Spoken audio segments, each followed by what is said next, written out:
בינתיים זוהי רק הדמיה, אבל אתם מוזמנים לראות כבר עכשיו איך ייראה השטח בתום תהליך השיקום המקיף.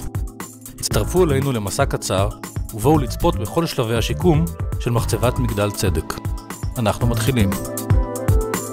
בשלב הראשון יועברו מפעלי המחצבה וכלי העבודה פנימה אל תוך בור החיצוב בעומק של עשרות מטרים מתחת לפני השטח, דבר שיצמצם לחלוטין מטרדי רעש ואבק בסביבה, ויתרום לשיפור איכות הסביבה והנראות של המתקנים לנוסעים בכביש ולמבקרים באזור.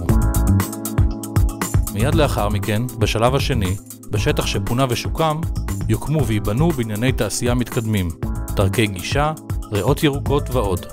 הכל על מנת להכשיר אזור תעשייה חדשני ומתקדם שייצור מקומות עבודה חדשים לטובת תושבי האזור. בשלב השלישי, בהתאם לתוכנית השיקום, עבודת המחצבה מגיעה לסיומה ומותירה אחריה שטח חיוני לטובת העשרת אקוויפר ההר הגדול ביותר בארץ, הנפרס מזיכרון יעקב בצפון ועד באר שבע בדרום, דבר שיתרום לאיכות הסביבה ואיכות המים של מיליוני תושבים.